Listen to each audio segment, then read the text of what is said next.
Mastering the guitar fingerboard can sometimes feel like a never-ending task. Today I'm going to help you unlock it by using something called Fretspans.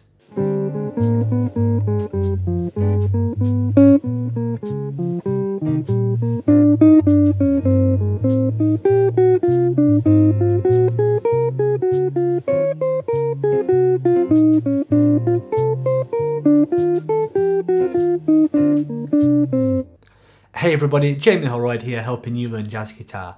Welcome to the channel. Today I'm going to teach you how to use fretspans when you're practicing scales and improvisation. Famous practitioners of this method include John Abercrombie, Wayne Krantz and of course Mick Goodrick. The basic concept of fretspans is to limit yourself to a certain area of the fingerboard and try to see as much scales and arpeggios as you can within that fretspan. There are two main advantages to doing this. The first is that you won't have to leap across the fingerboard to gain access to more comfortable fingerboard positions. You'll have everything you need within a small area of the guitar neck. The second benefit is that the lines that you play will sound more connected because the notes on the actual music will be closer together. You don't want to have massive jumps in what you play, you want to have consistency, and using fretspans is one way in which you can achieve that.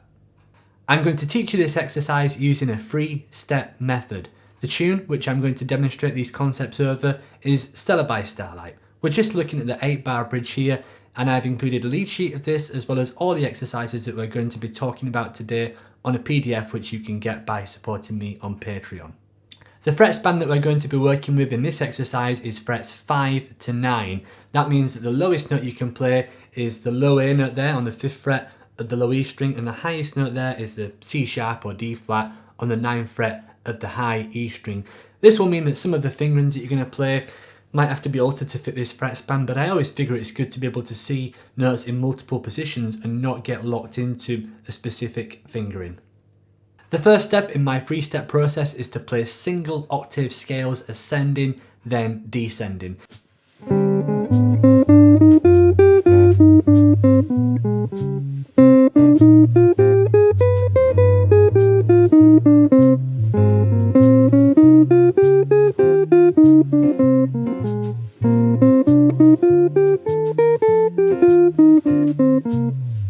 There is of course a wealth of scale options that you can use over the bridge to Stella by Starlight, but I wanted to keep these scale options as simple as I could just to get you started with the exercise. So the bridge of Stella by Starlight contains 4 chords at 2 bars apiece.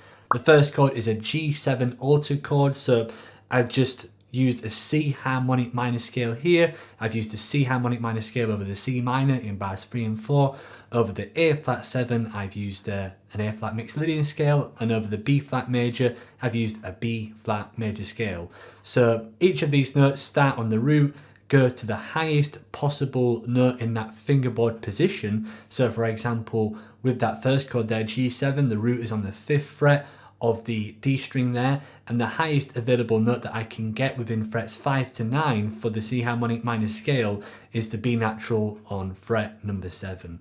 I've done this process for each of the chords in the bridge, so here is an example of me going through this. I recommend that you try and work these out for yourself first before just diving into my examples, but this example should prove as a useful reference to make sure that you've done the exercise correctly.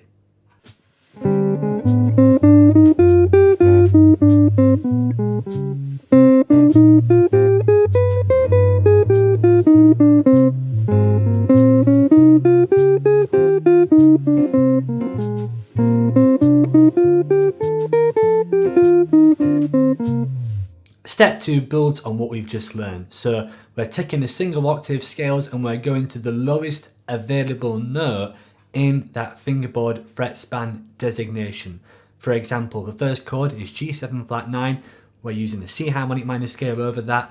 The lowest available note which is in that fretboard position is the note B.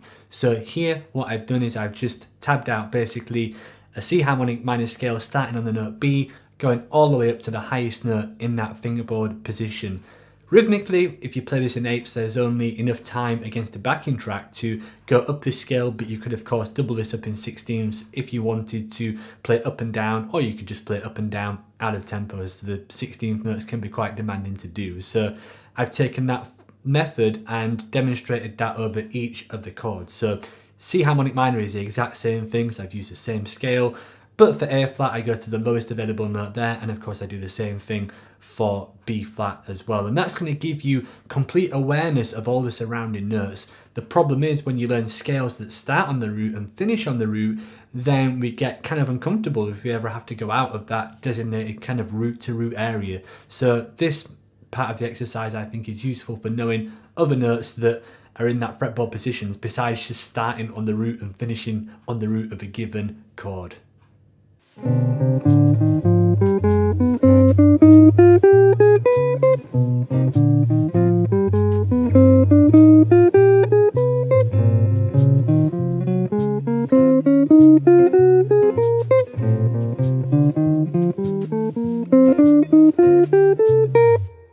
Step 3 is hopefully where all your hard work pays off. We're creating jazz lines within that fret span. This would not be possible if you didn't have that fingerboard geography, so I can't emphasize that you have to be confident with steps 1 and 2 in order to be able to do this. So for step number 3, what I've done is I've just composed a short little etude over the 8-bar bridge and have used non-stop 8th notes here. You can of course just improvise, but whenever I'm learning a tune or my students are learning a tune, I always recommend to compose longer ideas to gain fluidity of that position, right? You can always remove 8th notes and add triplets and syncopation, and you can get phrases that way. So I always think that having totality of the fingerboard is important to gain fluency. Then you can start to be more musical in how you might phrase some of these ideas. So to finish off, here's a short 8-bar etude over the bridge within frets 5 to 9 of the guitar fingerboard.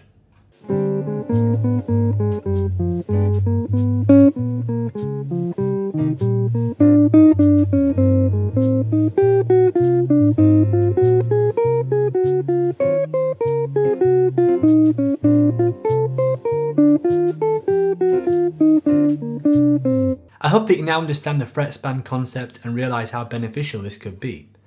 You can take this further by doing one of 3 things. The first is to use that Fretspan, 5 to 9, and go over other parts of the tune. A tune like Stella is great for doing this because the harmony is rich, and it's one that I've seen many students jump across the fingerboard to try and get favourite fingerboard positions when really we should feel confident playing in all positions on the guitar. The second way in which you can take this exercise further is to limit yourself to a different fret designation, such as frets 1 to 4 or 10 and beyond. I find that usually 3 or 4 cover the entire guitar neck, and for a little bit of legwork you really do feel confident all over the guitar neck using this method. The third and probably the most obvious thing is of course you can take any of these to a different tune. So I used to do this with any new tune that I'm working on, and I think it's well worth the effort that you put in. What do you think of Fretspan exercises? Please share your thoughts in the comment section below. If you like this video, I'd really appreciate you hitting like and subscribing to this channel, and I look forward to seeing you in the next class.